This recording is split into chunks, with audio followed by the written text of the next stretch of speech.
Sing me a song of a lass that is gone. Say, could that lass be I? Mary of soul, she sailed on a day over the sea to sky. Hello everybody, Owlvine here. So it is a really cold day today, so you might hear my heater whirring in the background. I was going to film this in my room, but my little heater that I use to heat up that has broken, which is bad because we use that for my room and for the bathroom. And it's getting really cold and we're going to have to fix that problem because I hate taking showers when it's absolutely freezing. Being in the shower is fine, it's getting out of the shower that's too cold. I love the cold, but I don't enjoy like cold seeping into my bones, you know. So I've got my warm stuff on and my gloves and it's all good. So today I wanted to talk about the bare bones of witchcraft, or the basic structure of witchcraft. And this video is prompted by a question that I received from a wonderful person. Hello. So this is actually quite a difficult question to answer. And it was something that I kind of mentioned in a video a couple of weeks ago. So now, you know, I'm being called to define just exactly what I meant. And it turns out that's actually quite difficult. So I think the basic structure of witchcraft is very different for everybody. You know, the word witchcraft, or the word witch, is a reclaimed word. It is a very, I think like paganism, it's very much an umbrella term. There really isn't specific definitions for witchcraft. It's a fairly new word in terms of how we use it now. So there are lots of different groups of people who have decided to use this word. And this is why we get a lot of people, a lot of fights on, you know, what is a real witch and you're not a real witch and blah, blah, blah, all this kind of thing. Because, you know, people feel that, you know, they've defined who they are as a witch and what witch means to them. And when someone else comes along and says, hey, I'm a witch too, and this is what I do, and it's completely different, you know, there can be a little bit of some tough feelings there. So this is really not an easy kind of topic. As far as I can ascertain from my experience and from kind of doing a little bit of research, a bit of extra research into it, there seems to kind of be two main camps of witchcraft. There is the craft side, the practitioner side, the adjective, the doing side, and there seems to be the spirituality side as well. So those two things. And from trying to kind of answer this question, I see that the spirituality side is very difficult and I think really impossible to kind of fully define, at least for me. If you have any thoughts on this topic, please leave comments. I'd love to hear from you. This is something that I'm just trying to figure out for myself, but I wanted to put my 2 cents out there. So witchcraft as a craft, the basic structure of the craft of witchcraft. Now, there's a lot of people out there saying you need this and that tool and this and that thing for a particular spell, and you must use, I don't know, these kinds of cards in this way, and this divination tool in this way, and all this kind of thing. It's just not true. Do you have any idea how many love spells and how many prosperity spells and how many different forms of healing and all this sort of thing, all these different spells that have taken place across humanity's existence? Like, there are as many different spells as there are practitioners. So if someone's telling you that you have to do something in a certain way, they are straight up bullshitting you. It is not true. I think that the core bone of witchcraft is magical practice. Now, I used to have a much more defined view of what witchcraft was. You know, I used to think that it was, a witch is someone who practices magic, who spell casts, I should say, who spell casts. This was my view. And my view has been broadened somewhat when I started to try and define what magic was. Magic is not simply spell casting. Magic is something like so out there and so impossible to define that it weaves into all kinds of different things. So there is not one way to practice magic. Everyone practices differently. Every tradition practices differently. Every culture practices differently. There is no one right way to be a witch. And this can be difficult, particularly when you're first coming into the craft, I think, because you kind of, you know, you want the dot points on how to be a witch. You know, that's kind of how we've been taught in our culture. You know, there's always a very simple and exact and correct formula to follow to be whatever. And it's just not the case with witchcraft, because we're dealing with something that is not definable, is not measurable by the standards of measure that we have today. My words are so good today. Words. So it's not something that you can easily categorize. You know, and I think that if people just sat and thought about that for a minute, there'd be a lot less fighting going on, because you can't box in magic. You can't box in a magical practitioner and say this is exactly how you should be practicing magic, because what the hell do you know? At the end of the day, there is so much out there that you have no idea about. You don't have the rights to the few little bits of magic that you do, and therefore that's all that magic is, you know.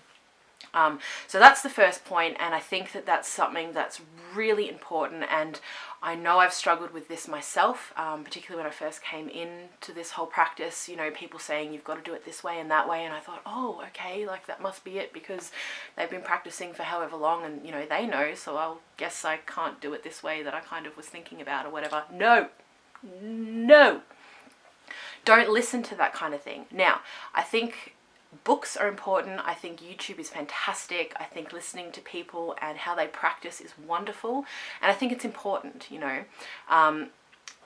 What I think is really good about it, and what I do when I do these things, is kind of,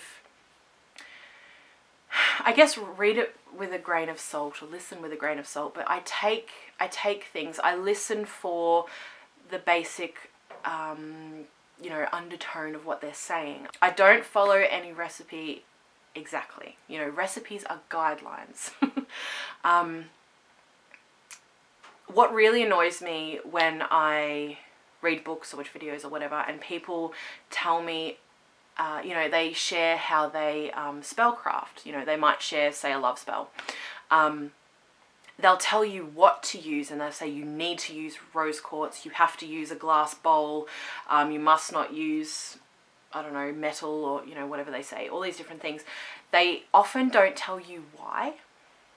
For me, what's important is why you're using that particular correspondence or that particular item for a particular correspondence, which is often the information that's left out, which I think when sharing this is what is the most important thing, because it's not the rose quartz which is going to manifest love for you, for example.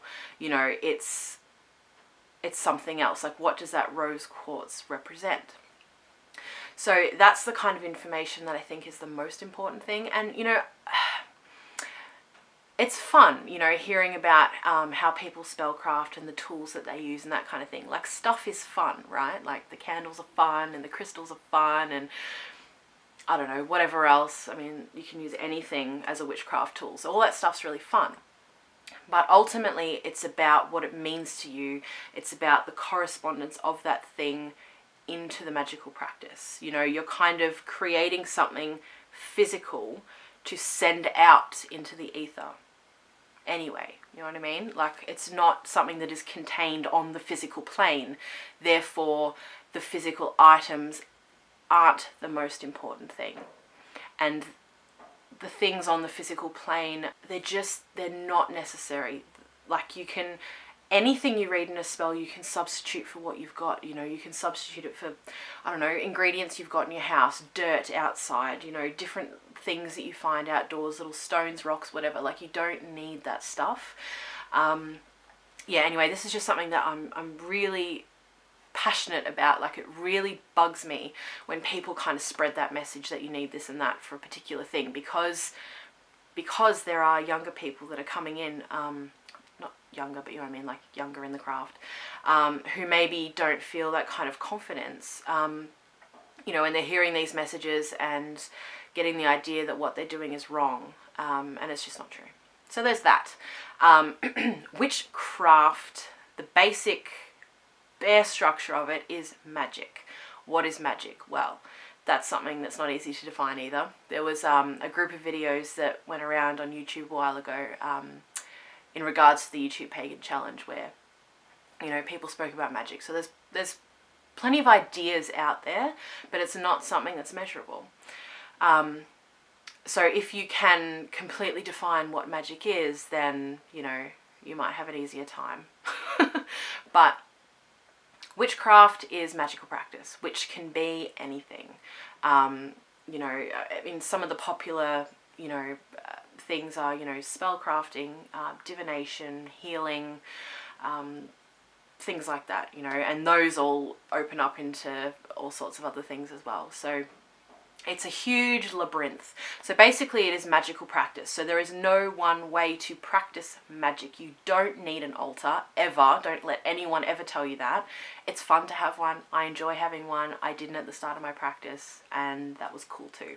A lot of, let's say, ancient witches probably didn't have an altar. Certainly the way we practice today, you know, looks nothing like it used to.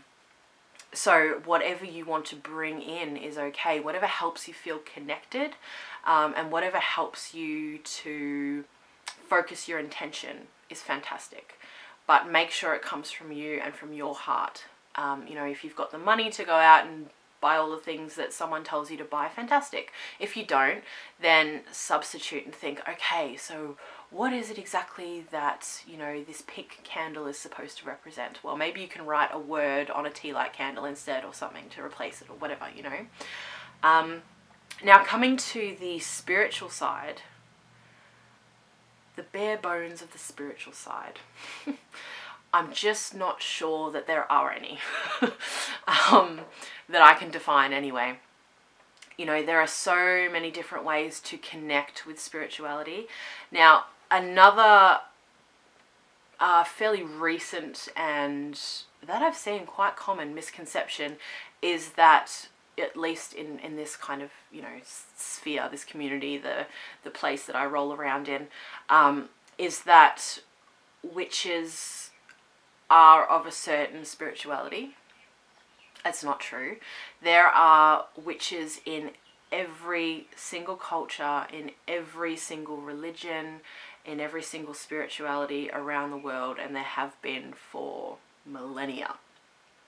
So there is no one correct way to connect with the divine. You don't need a god and goddess. You don't need a deity. You don't have to worship the earth. You don't have to find any reverence at all towards the earth.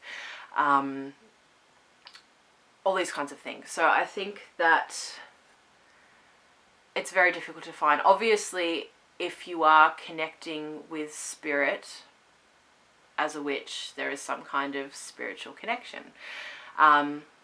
It doesn't have to be your spirituality either. So, for example, and there's atheist witches too, so you don't have to believe in some other kind of being. But I think there is, you know, connection to something else, you know, to something beyond the physical plane. And I think that's as far as the definition can really go. Firstly, because we don't know shit about what's out there, really. You know, we choose to interpret it in all kinds of different ways. Yeah. So there is no one way to practice as a witch. And I've been trying to kind of dig into the idea of, well, what is witchcraft spirituality exactly? And I just don't have the answer. I've been reading this book. It's a good book so far. I'm not very far into it, a couple of chapters. So far it's just been talking about witchcraft as spirituality, but not really, I still don't really understand. It's talking about it very much from a Wiccan perspective, you know, so having a god and a goddess. But I know that that's not all there is to witchcraft. You know, like the Wiccan way of spirituality isn't necessarily the way that everyone does it.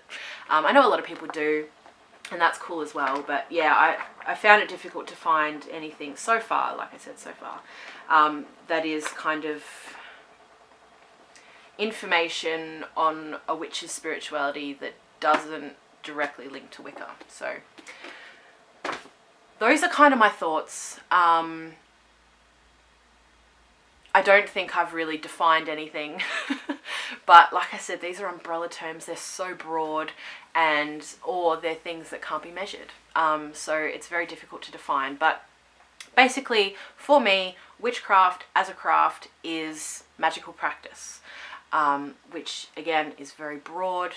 And therefore, I don't let anyone tell me how I should and should not practice. You know, I think it's really experiential, and you've really got to work it out for yourself. There are traditions, of course, and going into traditions, I think, can make it a lot easier. You know, there's kind of a guideline and a plan, and you can kind of, you know, you've got that legwork kind of worked out for you. Of course, you've still got to experience for yourself and go through that, but you know, there's guides for you there. And I think having being a solitary practitioner, you know, it can be a little bit more difficult to work that out. But it's fun, you know, it's all fun. It's all about the journey. You know, I think too many of us are really looking to get to that destination point, you know, that point of being a witch.